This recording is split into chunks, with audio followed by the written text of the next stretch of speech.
আমি মোহাম্মদ আজিজুল হক মেম্বার মিত্র নুরুল হুদা সংসদ বাড়িয়া চন্দনা চট্টগ্রাম 2000 পৌরসভা 4 নম্বর ওয়ার্ডস্থ আমার ভাইয়ের খতিয়ানভুক্ত জায়গার উপর গৃহ নির্মাণ করতে গেলে 5 লক্ষ টাকা চাঁদা না দেওয়ায় এলডিপির নেতা আডার সিরাজ মোস্তাকের নেতৃত্বে সন্ত্রাসীদের হামলার প্রতিবাদে লুটপাটের প্রতিবাদে এই সন্ত্রাসীদের দ্রুত আইনের আওতায় এনে সর্বোচ্চ শাস্তির বিধানের দাবিতে আপনাদের সামনে হাজির হয়েছি। সকাল 7:30টার দিকে 2 জন মিস্ত্রি 4 জন লেবার নিয়ে ওখানে হাজির হই। আমি ওয়ালের জন্য সম্পূর্ণ জোর ড্রেন করে ফেলি। হঠাৎ করে 10:30টার দিকে সিরাজ একটি সিএনজি যোগে 3-4 জন ভারী অস্ত্র নিয়ে নামে। উনি আসার সাথে সাথে মোস্তাকও 5-6 জন লোক নিয়ে লাঠি ছোড়া নিয়ে দেশি অস্ত্র নিয়ে চলে আসে। তখন মোস্তাক আমার লেবারদের উপর আক্রমণ করতে গেলে এরা ভয়ে পালিয়ে যায়। ওরা ড্রেনটা জোর করে ভরিয়ে দেয়, আমার মালসামানা গুলো নিয়ে যায়। আর ক্যাডার সিরাজ অস্ত্র নিয়ে আমাকে অস্ত্র ধরে তার সহযোগীরা আমাকে ঢিল ঘুষিয়ে এসে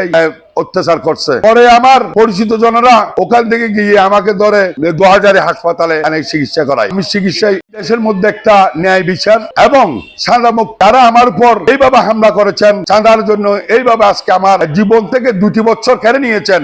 এই সমস্ত চাঁদাবাজদের হাতে অতি দ্রুত আপনাদের মাধ্যমে তদন্ত সাপেক্ষে এদের এনএসআই রিপোর্ট আছে, সরকারি গোয়েন্দা সংস্থার রিপোর্ট আছে, সব রিপোর্ট তদন্ত করে প্রকৃত যদি সন্ত্রাসী হয়ে থাকে তাদের আইনের আওতায় এনে দেশের মানুষ যাতে শান্তিতে বিরাজ করতে পারে, এইটাই হলো আমার মূল চাওয়া।